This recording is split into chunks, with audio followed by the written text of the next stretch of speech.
All right, so good afternoon, everybody. Welcome to our lunch tables. We're super excited about today's presentation. My name is Xander Walker. I'm a health educator here at PATH, and I'm going to be your host today.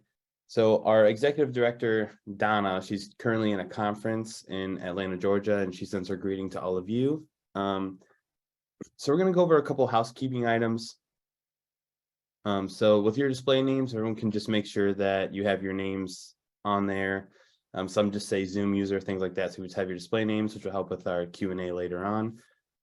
If you could just make sure your microphones are muted throughout the entire presentation, it'd be greatly appreciated. And if you have any questions or comments, please place them in the chat and we'll address them accordingly throughout the presentation. The presentation will be about 45 to 50 minutes long with a 5-minute break. And then we're going to have a lunch breakout rooms for about 30 minutes, and then we're going to close it out with a Q&A. So, and we got some people in the waiting room here. They're still coming in. That's great. Yeah, it's slowly coming in. Yep. All right, welcome everybody. So without further ado, I'm going to introduce our guest today. So you're all in for something very special today. Our topic today is The Way They Are Wired, a deep look at adolescent behavior through the lens of brain development. So I'm going to tell you guys a little bit about our speaker today, which is Todd Willis. So Todd's been working at Porter Stark Services since November of 2000 and has been serving children and their families for over 20 years. So during this time period, he has worked with a variety of children, adolescents, and their families in a number of settings like schools, hospitals, residential, and day treatment, outpatient, and juvenile detention settings as well. His current role as Director of Community Engagement allows him to work closely in the community with the goal of decreasing mental health and addiction stigma. In addition, Todd has a passion to help people build protective factors and develop strategies to prevent mental health, addiction, and suicide from developing within families and themselves. So he is a licensed mental health counselor and a licensed clinical addiction counselor in the state of Indiana and Missouri. Todd also serves on multiple community boards, such as Stark County Community Corrections Advisory Board, Porter County Juvenile Drug Court, Porter County Juvenile Justice Advisory Board, Porter County Tobacco Prevention and Education Coalition. He serves for the PATH Board here, the Porter County Substance Free Board, and Porter County Substance Abuse Council. So with that, we will go ahead and get started. Welcome, everybody. It is so encouraging to see the room full of some wonderful people that are given their time to kind of hear about this. And it's really cool. I see some of my my friends in the room, which is great, but I see a lot of names of folks that I don't know. And so I know that I love to just go through each of the names and find out kind of what's brought you here and who you work for, what your passion is. But I know time is short, at least for the presentation part. I tend to use every minute that they give me. So if you would, just in the chat box, drop a little like, where you're from, why you're here, what your interest is in this topic. And that way I can kind of see that pop up and just make sure that what I'm presenting today hits a sweet spot for you. So we're going to go ahead and rock and roll. Hopefully you are able to pop outside at least some portion of your day today, because it is absolutely beautiful. But here we all are on a Zoom call. So yes, we are going to be spending our time today focusing on the adolescent brain. And there have been lots of great thinkers of our time that have tried to understand what is going on with adolescence. The great thinker Aristotle said, and he's quoted as saying, "I see no hope for our future if we depend on the frivolous youth of today, for certainly all youth are reckless beyond words. When I was a boy, we were taught to be discreet and respectful of our elders. But the present youth are exceedingly wise and impatient of restraint." He wasn't alone in his frustration trying to understand why teenagers do what they do. here as another interesting quote from Aristotle: the young are permanently in a state of resembling intoxication. I think what you're going to see from this is not all of these guys had it right. I thought I had a Mark Twain quote in there, must have gotten taken out. That's just fine.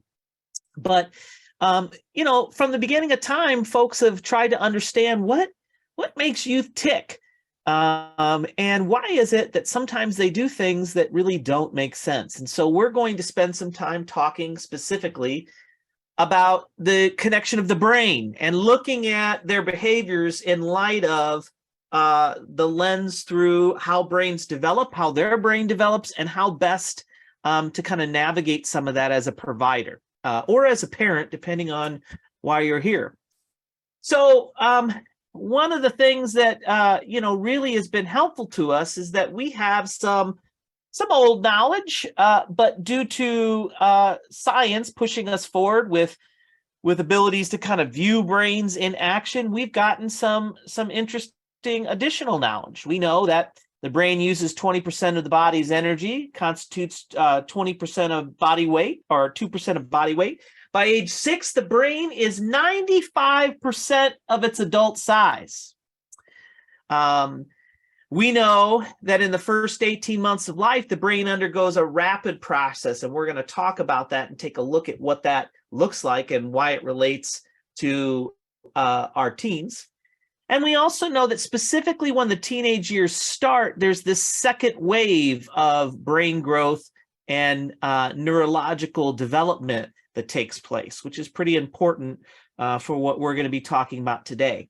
None of this we would have if we didn't have this newer tech. And I say new technology, you guys may be looking at this and going, haven't MRIs been around for a while? Haven't functional MRIs been around? PET scans? Well, they've been around a while in terms of our life within the last 50, 60 years. But that's relatively new technology. Think about before this technology where we could actually see live brains. All of our information on brain development came from what? Well, it came from looking at the brains of dead people. The problem with that is you could see basic structure, but you could not see how these things fit together and interact. Now we have the ability to watch this happen live, which really has exponentially blown up our knowledge level. Now, before we get into the specifics of teenage brain development, I want to make certain that all of you have just some basic knowledge of the brain structures and the function. That's going to be imperative for how we apply this to the teens that we're working with. And so if some of you remember this from your biology courses, or if we have some counselors or therapists on the line, you may have some of this under your belt, but it's a great review. And so we'll start with looking at some basic brain facts. Our brain weighs approximately 3 pounds. It has hundreds of billions of neurons. And these neurons, we're going to take a little closer look, but it's the basic building block of the brain. Everything we do, feel, think comes from these neurons, and your brain has approximately 100 billion of these neurons. And then the cells that go around supporting these basic building blocks, trillions, 100 trillion supporting cells. So this gives you, when we talk about pruning and all of that interesting stuff, this gives you an indication of like your brain is a marvelous machine that we're only now just starting to kind of understand how this thing works. We know that these neurons, they grow, they connect and organize themselves into systems, and they operate over a lifetime.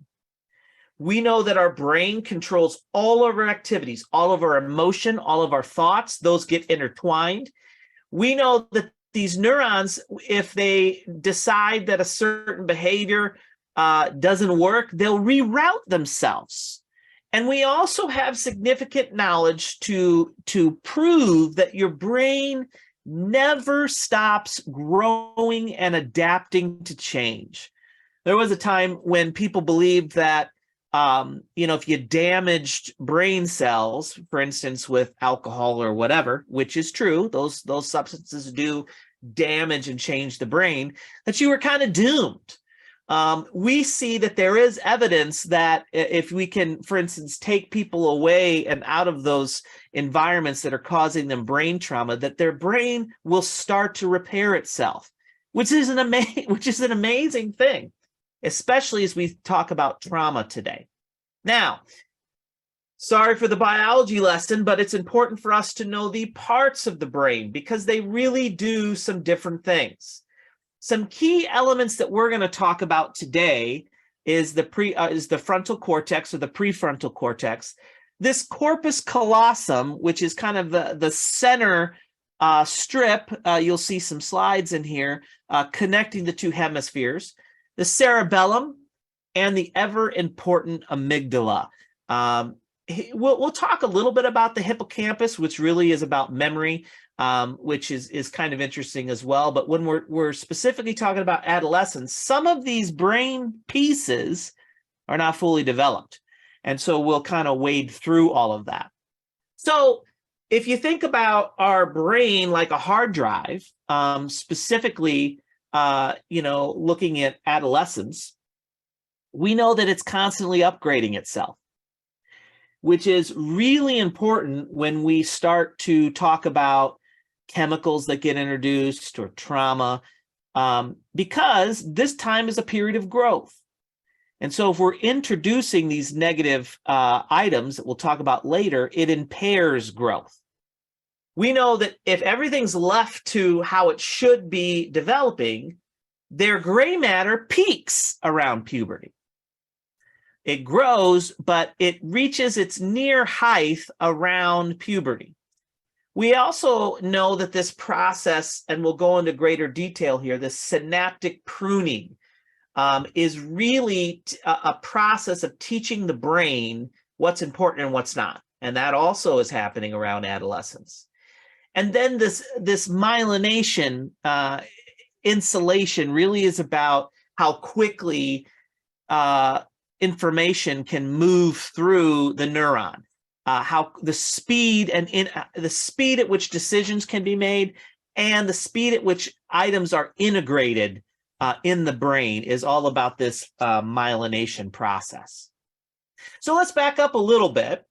The prefrontal cortex is a really important piece of helping us as adults do responsible things. It's really our CEO of our brain.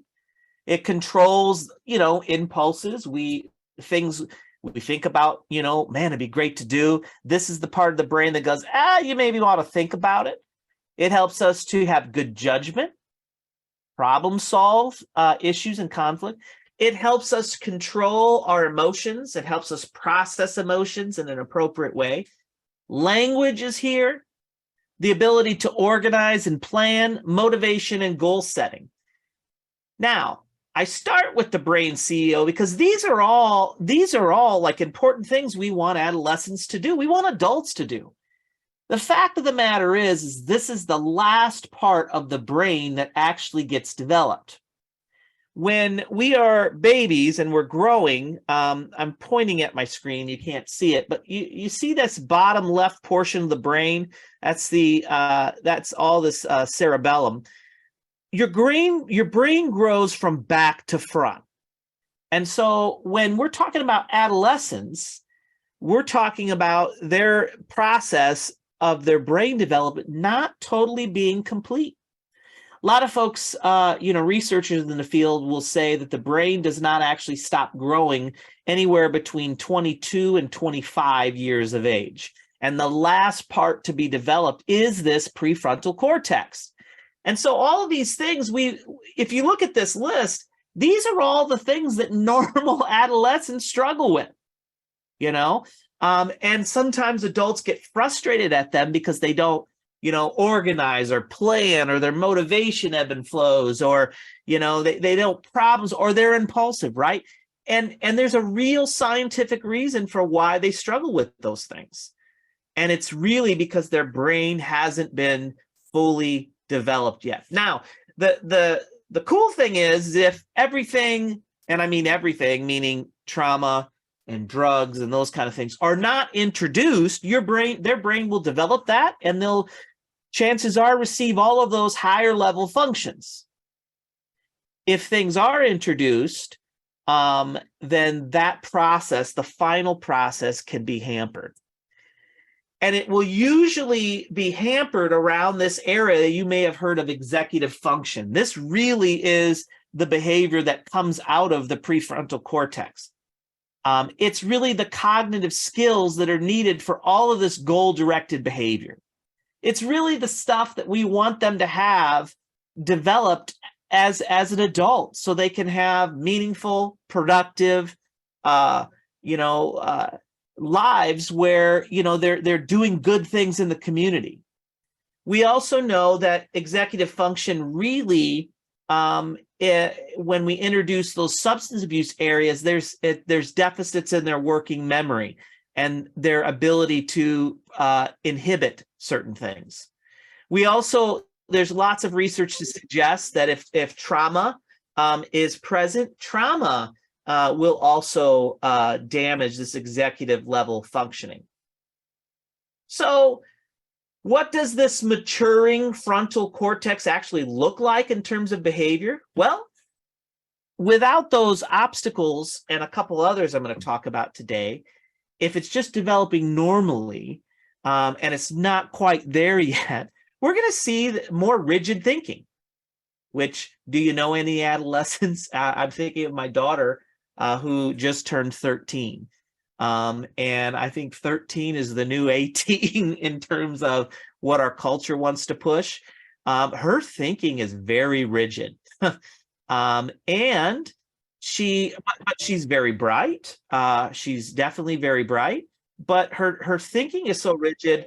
And when she does not open up to other possibilities, sometimes the decisions that she does or acts on seems irrational to the parents in her life. We also know that while this is maturing, good decision making comes from what? Experience. What do most adolescents lack and kids lack? Experience. They haven't had the experiences that the adults have had in their life. And so, we're expecting them to make good decisions, and they really haven't had the wealth of experience that you and I may have had.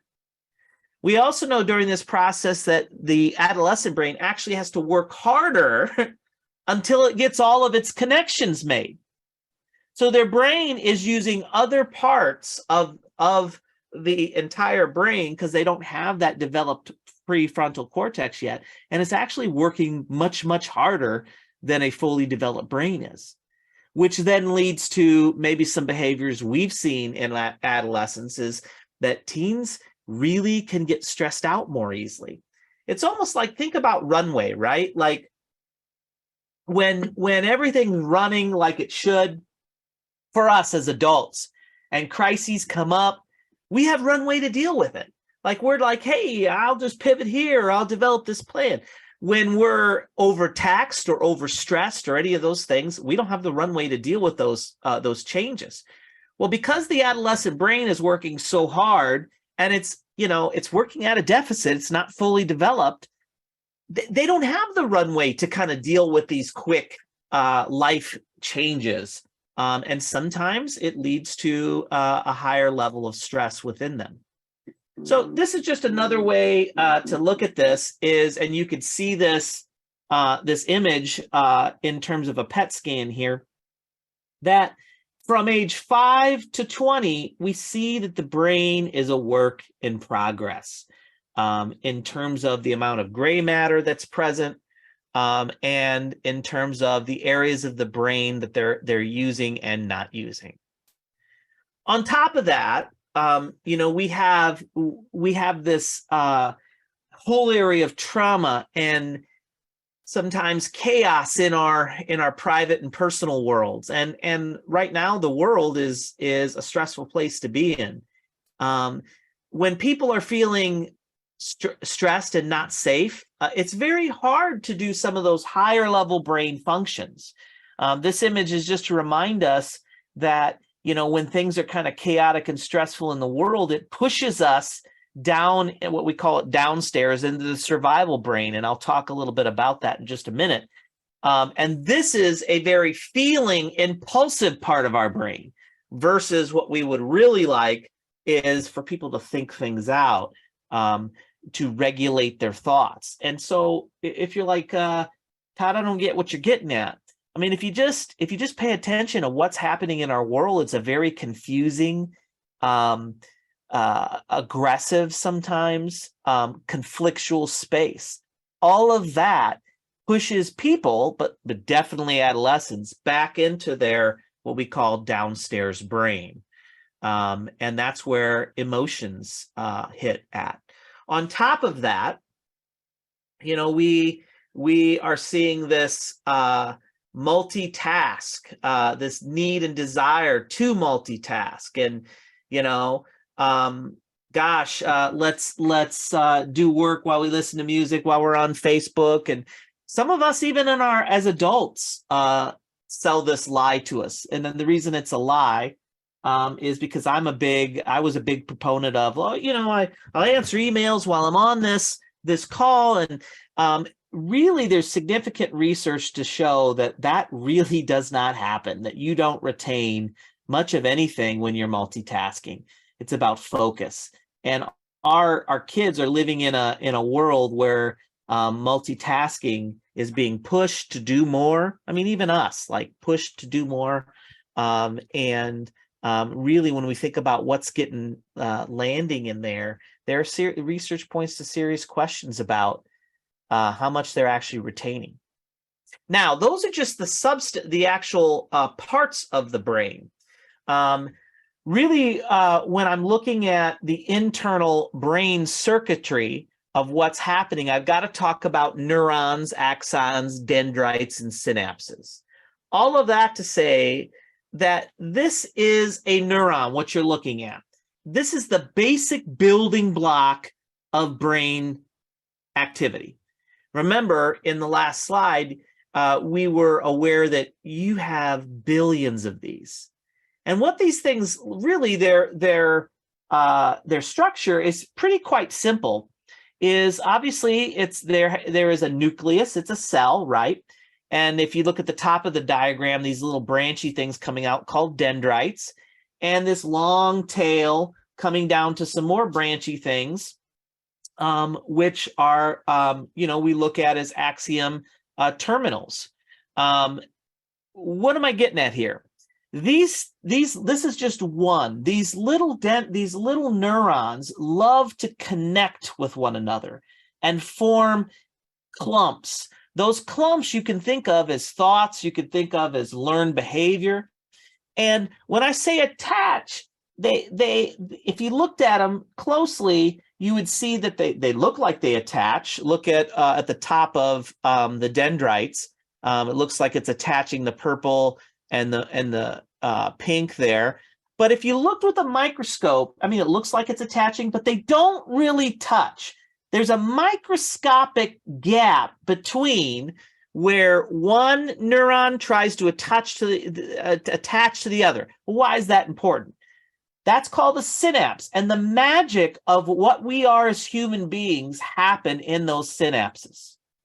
That gap, that almost touching area, is where all of your thoughts, your feelings, all of that actions come from. And it comes from these things called neurotransmitters. That's if you look at this this kind of pop-out picture here, that's those little balls. And really what we're looking at is chemicals in the brain being released and attaching to other receptors. And that's where this magic, this electricity, this chemical reaction takes place that causes us to think, feel, and behave in different ways. Like, for instance, you're going to hear me talk about dopamine at some point today. You may hear about serotonin. All of those are chemicals that cause us to think and feel things. And so when your brain has all that's functioning well, things kind of just flow, connect, we feel. When drugs are, or when trauma comes into the picture and that stuff gets messed with, or new chemicals come in, all of that is subject to change and to damage. So the neurons actually communicate electrically through these impulses that go through the axons. They send out chemical neurotransmitters. And there is this, at this dendrite receptor, there's almost this lock and key, this molecular handshake that happens at the synapses, which really is where thought, feelings, and all of that come from. And so all these billion neurons are doing this.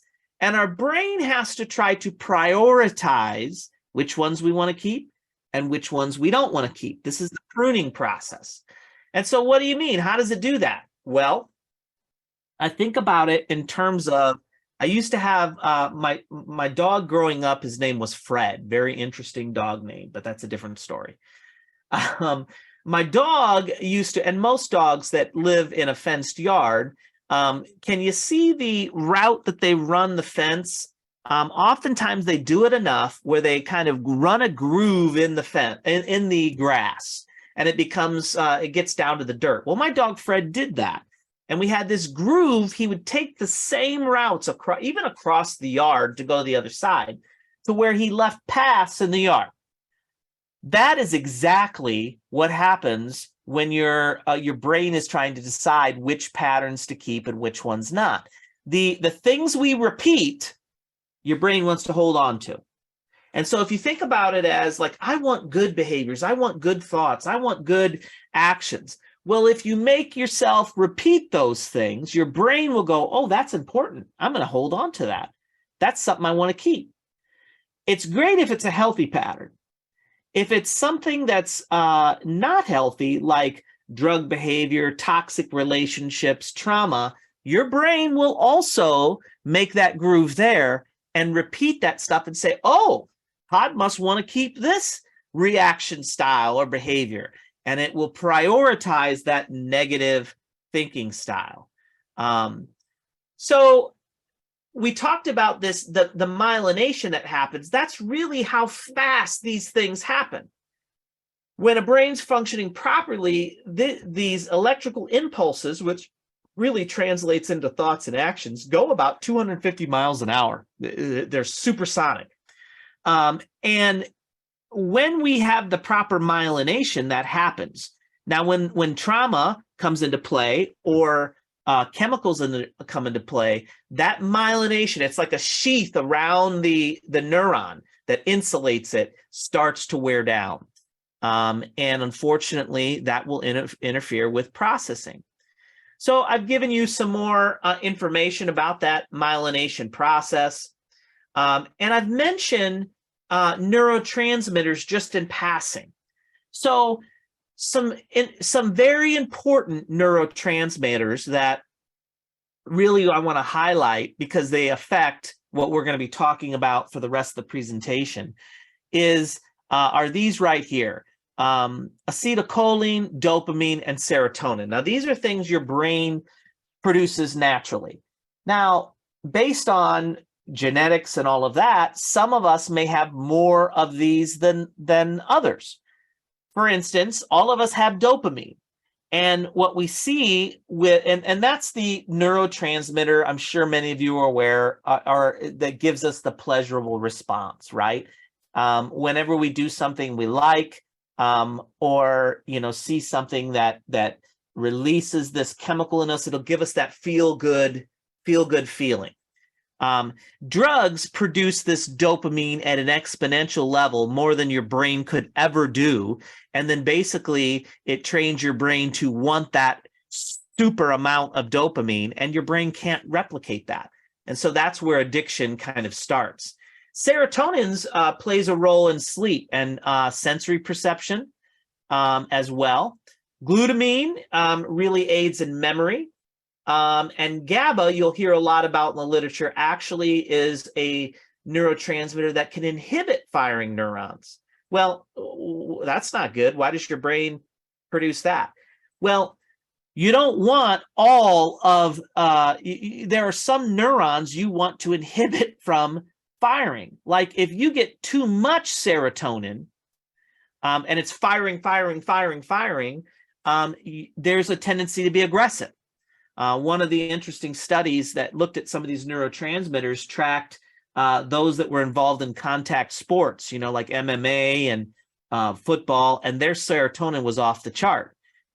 If, for instance, norepinephrine, which is another important neurotransmitter, if your brain is firing norepinephrine more than it should, you'll be more anxious than others. And so GABA can actually inhibit some of that so that your brain can actually not overproduce. Now, in this neuronic synapses, there is a process of a couple times in a person's life where there's an overproduction of these connections.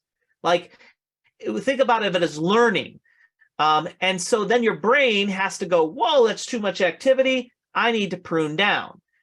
Well, there are two key phases where this overproduction or this immense learning takes place. And it's really at that 0 to 3 marker. And 10 to 13. This is where your brain basically goes crazy in terms of the production of neurons and the connections, and learning goes off the chart, which is great.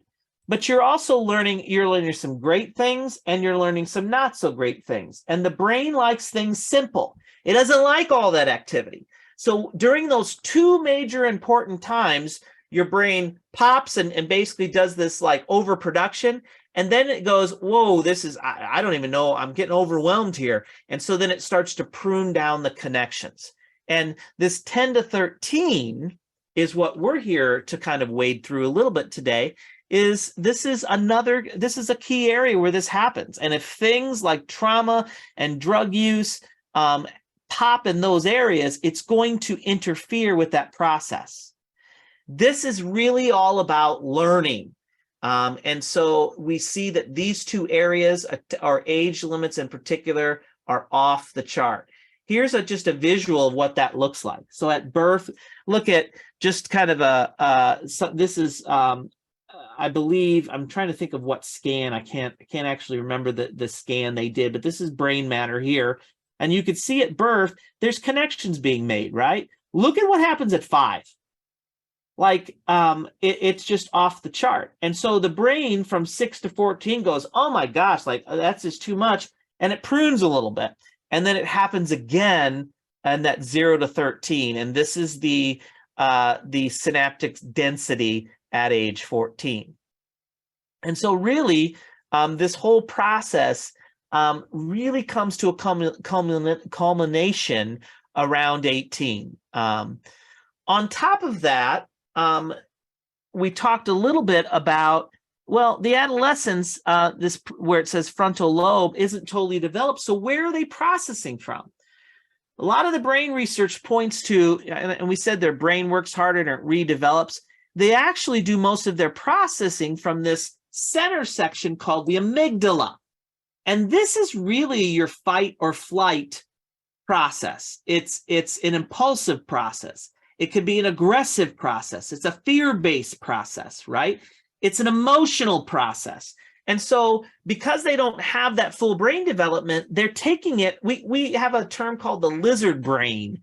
That's where the fight, flight, freeze, or a new one is appease comes from. Like when my daughter tells me just what I want to hear, it's not necessarily manipulation. It's her solving problems from this amygdala space. And so oftentimes they will think and process through emotion. And you see that there. So we're seeing changes occur in the adolescent brain, and we see that there's some implications on stress and trauma. So communicating with teens becomes an issue as well. We know that stress, there is impact on the adolescent brain from stress. And this is where we get into some discussion on ACEs. We know that key areas of the brain involved in the human stress reactivity, hippocampus, amygdala, prefrontal cortex, are undergoing changes during this time, and that stress structurally changes those areas.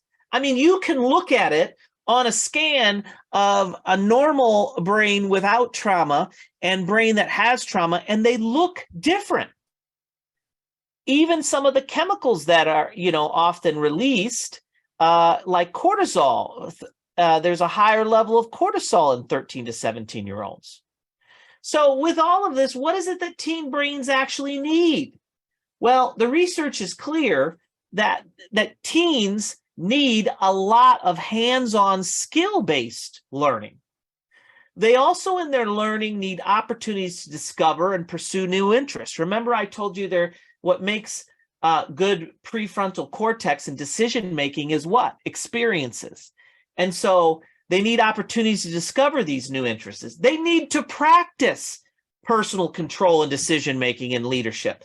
The problem is that they're going to make mistakes, and they're going to make sizable mistakes, but it's that practicing that actually builds those connections stronger. And their teen brains actually need tools to build brain connectivity and manage their stress more effectively. Here's that corpus callosum we talked about that continues to grow into your 20s. And that whole center section connects the right and left brain. And this is really where you see higher level thinking and creativity. We also know that the cerebellum, although it's the first part to be developed, that if you don't use it, you lose it. That's that muscle movement, coordination. This changes most during the teen years. It's like, playing a piano. Some of you, maybe when you were a kid or an adolescent, learned the piano. And if I said, do it now, if you haven't practiced, you would have a problem with that. And so what we also want to try to suggest at this age is that we get kids moving. There's that limbic system, that's that center lizard brain, and this is where most of their processing has come from.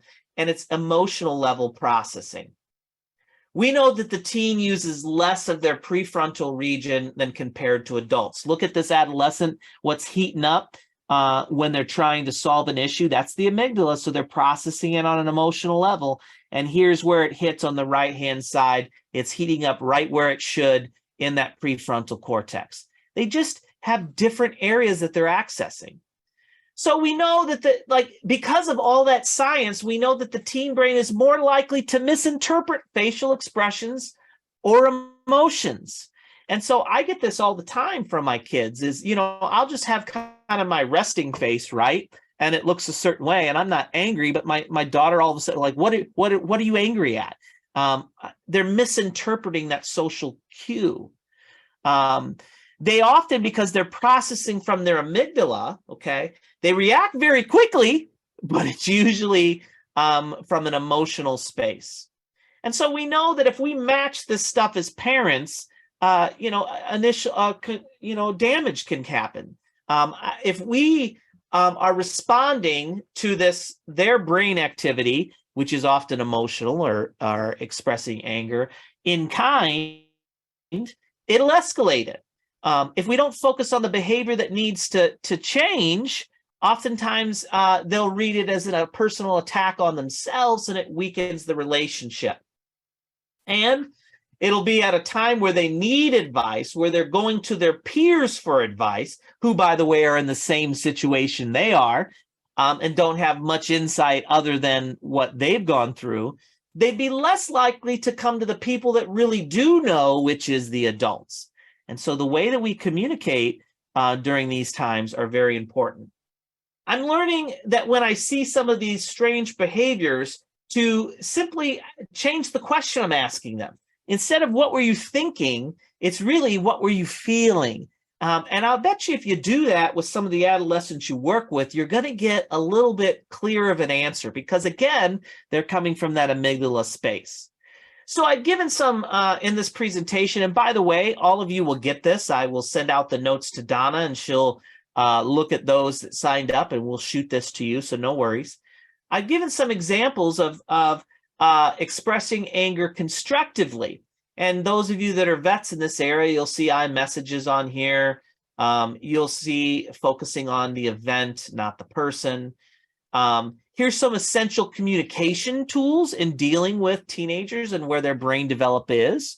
Timeouts are good, not just for teens, but for adults. Sometimes it's good not to respond to someone coming out of their amygdala right away, and to pull back.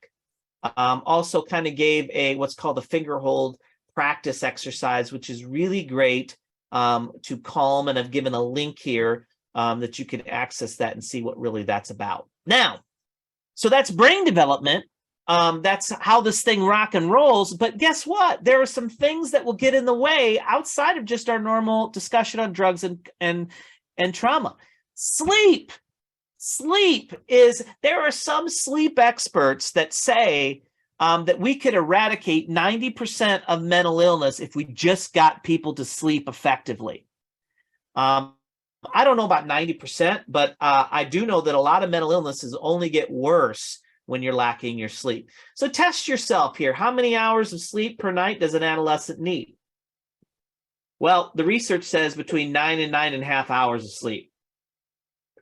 See, the adolescent brain and our brain, but does a lot of work during the sleep. And the brain of an adolescent, really, it's a time of transition.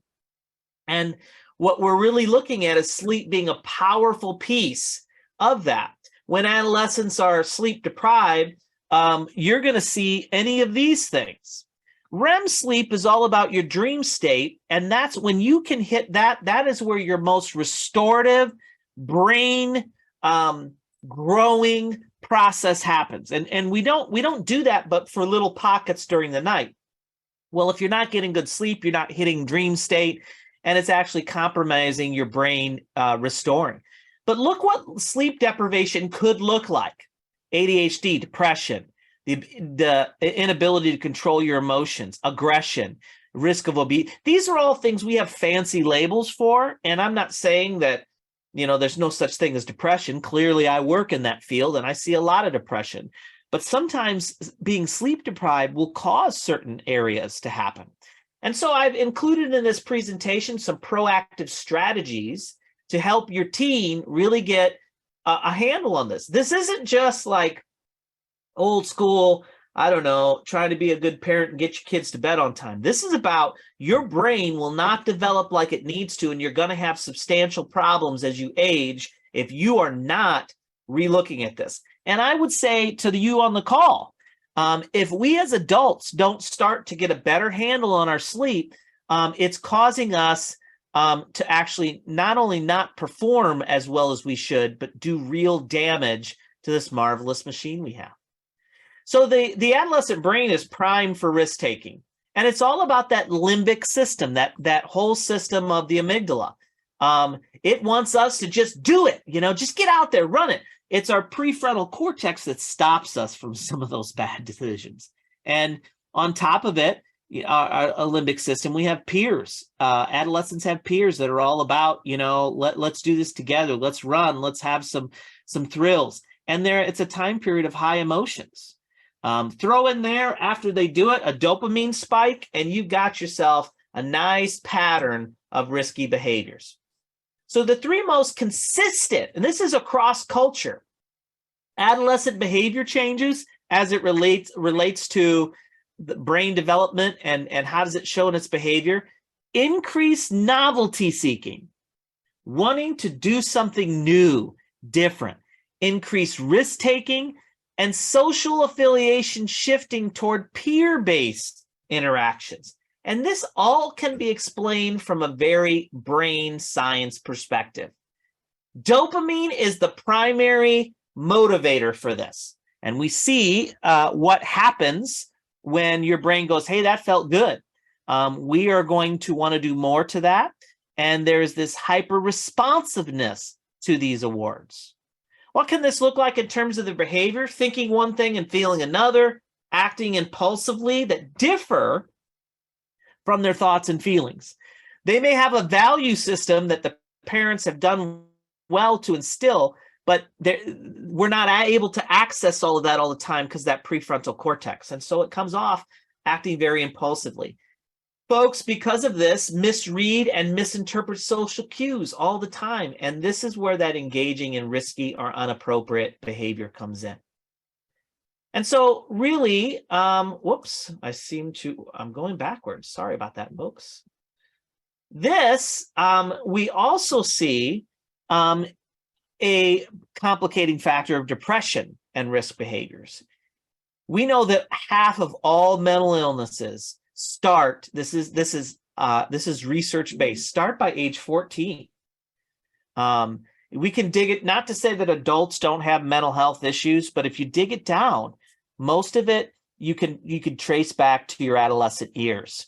And we see that 30% of teens report depressive symptoms at any given time. That's nationally. We also know that depression gets linked to, look at this, that when these emergence of these mental health symptoms really are increasing because of arising from aberrations of the maturational changes occurring during adolescence. What does that mean? That these mental illnesses are coming in adolescence because that process of healthy brain maturation something interferes with it. Trauma, toxic environments, lack of sleep, drugs. That's where this stuff is coming from in adolescence. And I wouldn't do justice to this program in brain development if I didn't talk about adverse child experiences. Really, this could be a whole talk on itself, and I would encourage you to do some research. Really, what this is looking at is the long-term effect of trauma on not just brain development, but physical health. And we can see that among adolescents that have had adverse trauma, childhood experiences, trauma, 15% of them have fear disorders, 32.3% distress disorders, substance use disorder goes way up, and 40% have behavioral disorders. What we see when bad things happen to people early in their life is they start to struggle with mental illness. And we can see that for boys and girls, each ACE, you can Google ACE and get more information than you probably want, is significantly associated with violence perpetration. So the more trauma a person has early in their life, when they get to adolescence, there is going to be more tendency to bully, physical fight, carry weapons, self-mutilate, and have suicidal attempts. Is it any wonder that we see some of the things that we're experiencing in our youth? So what to do with folks that are experiencing some trauma? I gave some exercises and some programs that really kind of look at that. But it's really trying to find these proactive strategies. Opportunities for positive risk-taking. If they already like risk-taking, let's find some positive experiences for that. Giving teens an active role in discussing curfews, consequences, and teaching them how their brain works. Like, these kids are smart. Just because they don't have that prefrontal cortex totally developed yet doesn't mean they can't comprehend the exact nature of how their brain works. We also know that we could put in some drugs into the system, and all of this, because you're showing up to a PATH event, has drastic effects for how brains function. It'll impair your short and long-term memory. It'll impair actually the structure of your brain. Take a look at these two brains.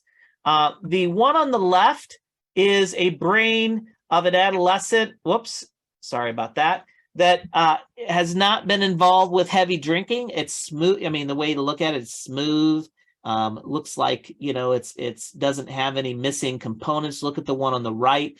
That is an 18-year-old involved in heavy drinking. You could see it literally changes the structure of the brain. So teens need to actually understand how these substances affect their brain. Not just that they're bad, not just that they can be addictive, but it changes your structure. We know that, hey, pair that with trauma.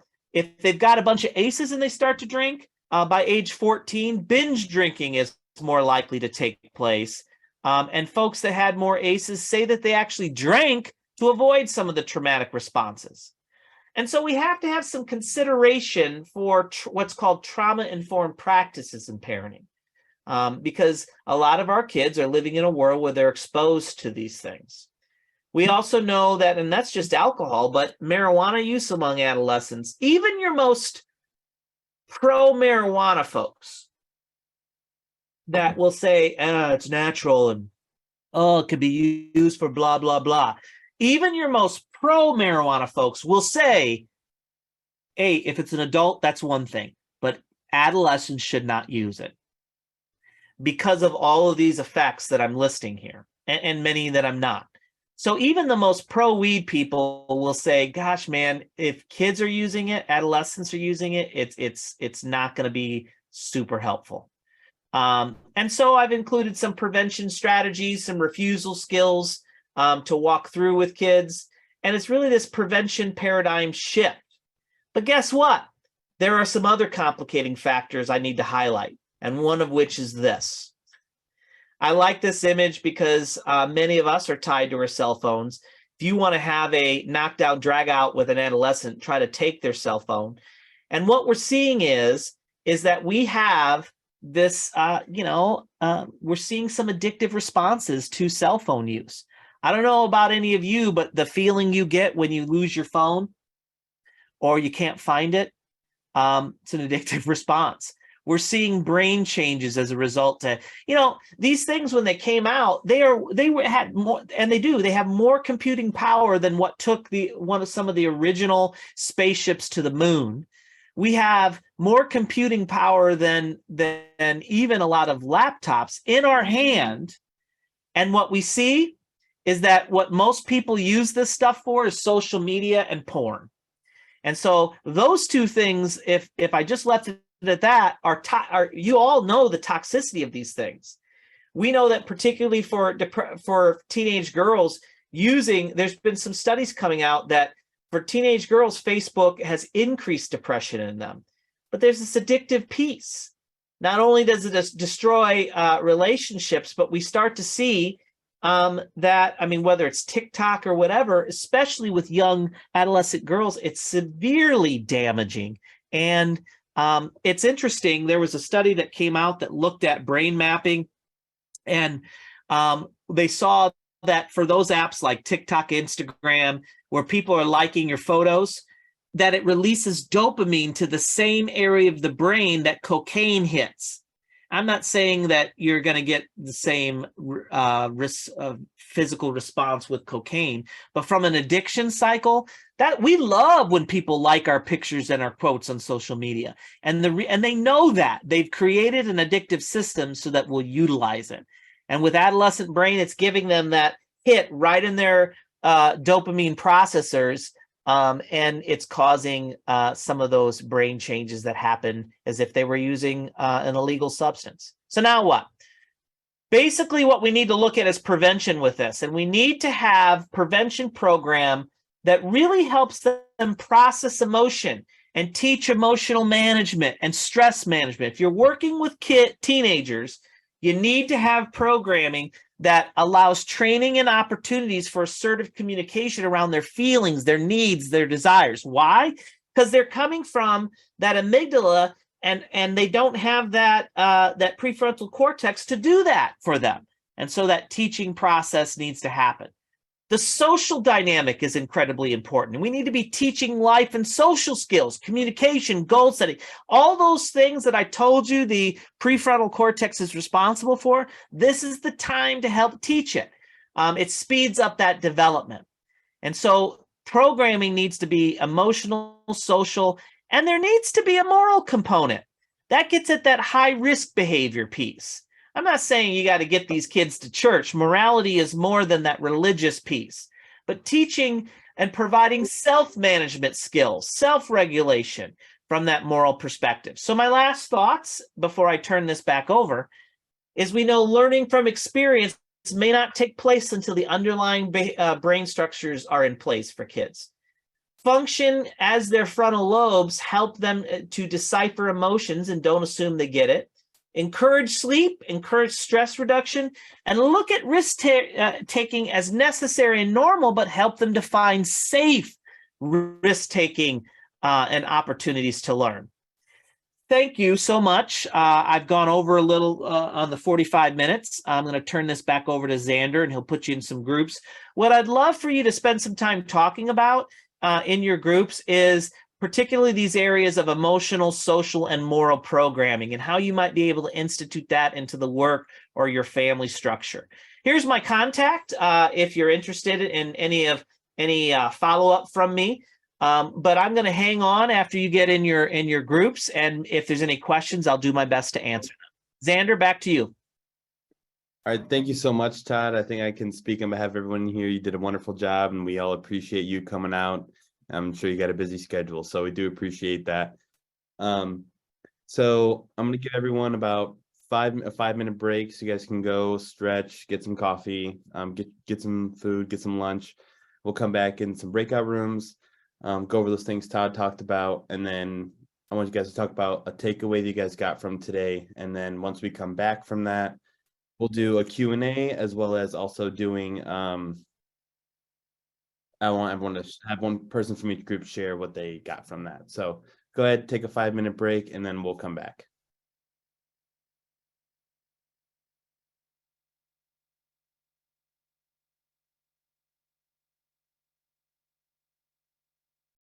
Hello, everybody. Welcome back. Hope you enjoyed that little time to get to know other people and talk about what we took away during that time. Would anyone like to share anything that they got, or what your group shared, or anything like that? Hey, it's Emily. Yeah, I want to share. I just want to share that we talked about, sorry, my dog.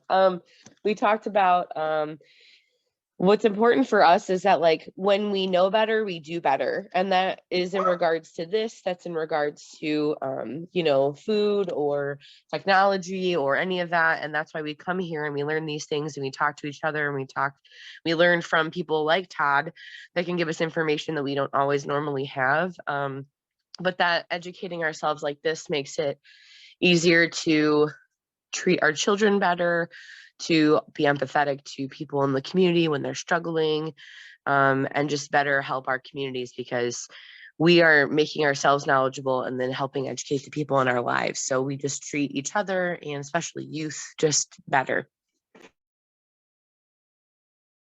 Yeah, thank you so much for sharing. Absolutely. I think I agree with you 100%. Anyone else have anything they would like to share? Yes, I'm Barbara, and I had Anna, Sarah, and Ann. We all work together in our group, and we talked about well, how excellent these workshops are, these webinars are, and Todd always brings very relevant and useful information, very appreciated.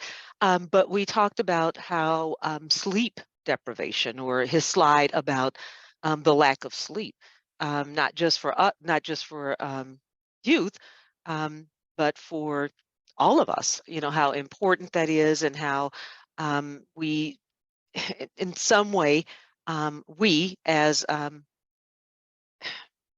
helping professionals or parents or whatever, we sort of contribute to that, to celebrate that, to involve them in a lot of activities, and allow them to have their own autonomy as they get a little older, with not having to be put to bed, but putting themselves to bed. And but then it just doesn't balance out in terms of the amount of time that we all need, especially growing adolescents, need to sleep. And so we can see how, and we did a lot of discussion around, the impact of how that certainly has a domino effect on a lot of other things that we are seeing.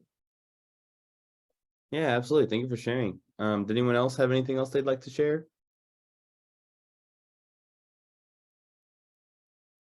All right, well, we'll move into the Q&A part of our lunch tables today. So if anyone had any questions for Todd, either drop it in the chat box and we can read it out loud, or feel free to unmute your mic and ask Todd anything you'd like.